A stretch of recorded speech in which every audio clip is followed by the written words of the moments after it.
ভারত যেভাবে ওয়েস্ট ইন্ডিজের মতো ভয়ানক দলকে হারিয়ে সরাসরি সেমিফাইনালের টিকিট পাকা করে ফেলেছে, এটা কি শুধু একটা জিত নাকি বিশ্ব ক্রিকেটকে দেওয়া এক বিশাল হুঙ্কার? আর এই জয়ের সবচেয়ে বড় নায়ক হয়ে উঠেছেন সঞ্জু স্যামসন। তার 97 রানের ইনিংস শুধু একটা স্কোর নয়, সেটা ছিল পাকিস্তানের প্রাক্তন ক্রিকেটার মোহাম্মদ আমিরকে সরাসরি জবাব। মনে আছে তোমাদের? পাকিস্তানের প্রাক্তন দ্রুতগতি বোলার মোহাম্মদ আমির বলেছিলেন টিম ইন্ডিয়া সেমিফাইনালে পৌঁছাবে না, আর আজ সেই কথার জবাব মাঠেই দিয়ে দিল ভারত। মোহাম্মদ আমিরের মুখে যেন তালা লাগিয়ে দিয়েছে এই জয়। কিন্তু গল্প এখানেই শেষ নয়, এখন সামনে আরও বড় চ্যালেঞ্জ। এবার পরের ম্যাচ হবে ইংল্যান্ডের বিরুদ্ধে। ম্যাচ বড়, চাপ বড়, আর প্রশ্নও বড়। টিম ইন্ডিয়ার প্লেইং 11 নিয়ে আলোচনা এখন একদম চরমে। বড় পরিবর্তন হবে কি? অধিনায়ক সূর্যকুমার যাদব এবং হেড কোচ গৌতম গম্ভীর কি প্লেইং 11-এ কোনো পরিবর্তন করতে চাইবে? সমস্ত কিছুই জানাবো তোমাদের এই একটি ভিডিওর মাধ্যমে যে পরবর্তী বড় ম্যাচে ভারত আদেও কি কোনো পরিবর্তন করছে দলে, নাকি সেই একই দল নিয়ে নামতে যাচ্ছে। তাই ভিডিওটা তোমাদের জন্য অনেক ইম্পর্ট্যান্ট একটা ভিডিও হতে যাচ্ছে, তাই একটু স্কিপ না করে সম্পূর্ণ ভিডিওটা দেখো প্লিজ। আর ভারতীয় দলকে মন থেকে ভালোবেসে থাকলে ভিডিওতে একটি লাইক অবশ্যই করে দিও, আর চ্যানেলটিতে নতুন হয়ে থাকলে সাবস্ক্রাইবও করে নিও, কারণ নিয়মিত এই চ্যানেলে ক্রিকেটের সমস্ত ভিডিও নিয়ে এসে থাকি। বন্ধুরা, ওয়েস্ট ইন্ডিজের বিরুদ্ধে সঞ্জু স্যামসন ছাড়া বাকি প্রায় সব খেলোয়াড়ের পারফরমেন্স খুব একটা ভালো ছিল না।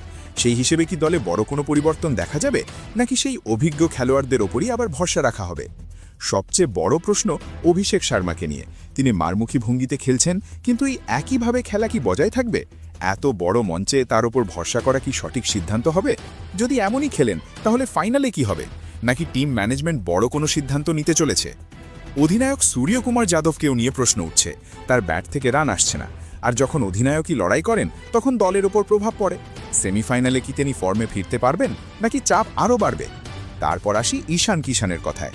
শুরুটা ভালো হয়, কিন্তু বড় ইনিংসে রূপ দিতে পারছেন না। বড় ম্যাচে কি ঈশান কিষানের উপরও অভিষেক শর্মার প্রভাব পড়েছে? সোশ্যাল মিডিয়া প্রশ্নে ভরে গেছে। সবাই জানতে চায় টিম ইন্ডিয়ার আসল প্লেইং 11 কি হবে, কে বাদ পড়বেন, কে হবেন ম্যাচ উইনার। সেমিফাইনালের আগে টেনশন চরমে। তবে একটি বিষয় নিশ্চিত, এই দল চাপের মুখে ভেঙে পড়ার নয়, এই দল লড়তে জানে। তাই প্রস্তুত হয়ে যান, কারণ এখন শুরু হতে চলেছে আসল লড়াই। সবচেয়ে আগে কথা বলি অভিষেক শর্মার। গত কয়েক ম্যাচে তার ব্যাট একেবারেই চুপ। বড় ইচ্ছে নিয়ে ক্রিজে আসে, কিন্তু রান করতে গিয়ে অনেক কষ্টে টিকে থাকা চোখে পড়ে। টাইমিংয়ে ঘাটতি, শট বাঁচতে তাড়াহুড়ো, আর ফলাফল ছোট ইনিংস।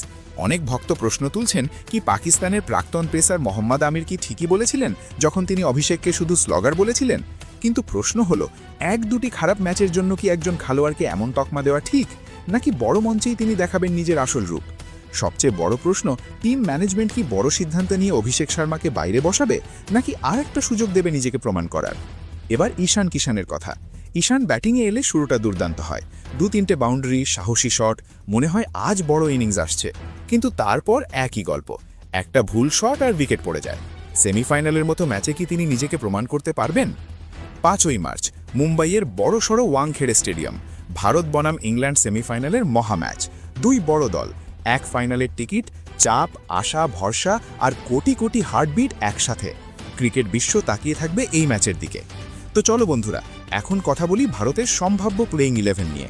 কিন্তু এবার শুধু নাম নয়, প্রতিটি খেলোয়াড়ের গল্প আর দায়িত্ব, কারণ সেমিফাইনালে ছোট ভুলেরও বড় মূল্য। নম্বর 1, অভিষেক শর্মা। অনেক দিন রান নেই। গত ম্যাচে মাত্র 10 রান, তারপর প্রশ্নের ঝড়। কিন্তু প্রতিভা নিয়ে কারো সন্দেহ নেই, সমস্যা ফর্মের। আর বড় খেলোয়াড়রা প্রায়ই বড় মঞ্চেই প্রত্যাবর্তন করেন। সেমিফাইনাল হয়তো সেই সুযোগ। নম্বর 2, ঈশান কিষান, উইকেট কিপার। বড় ম্যাচের খেলোয়াড়, কিন্তু এই টুর্নামেন্টে ব্যাট কিছু দিন চলেছে।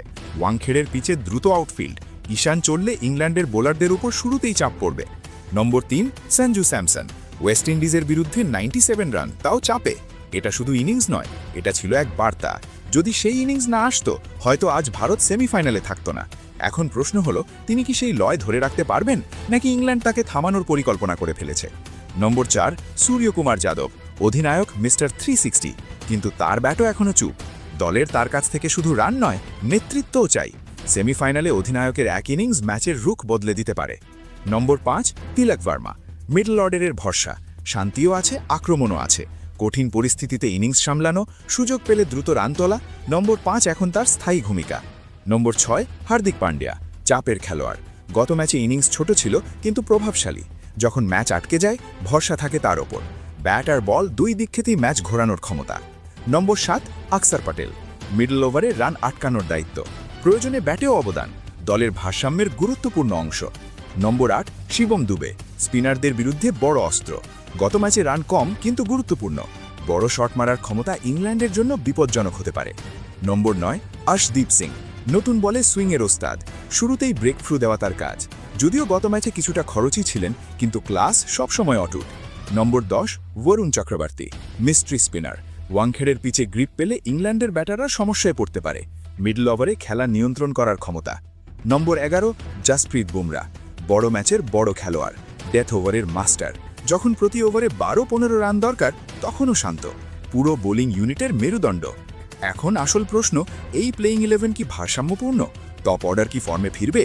অধিনায়ক কি বড় ইনিংস খেলবেন? আর সবচেয়ে বড় প্রশ্ন, ফাইনালে কে যাবে, ভারত না ইংল্যান্ড? তোমার সেরা প্লেইং 11 কি হবে? কমেন্টে অবশ্যই জানাও।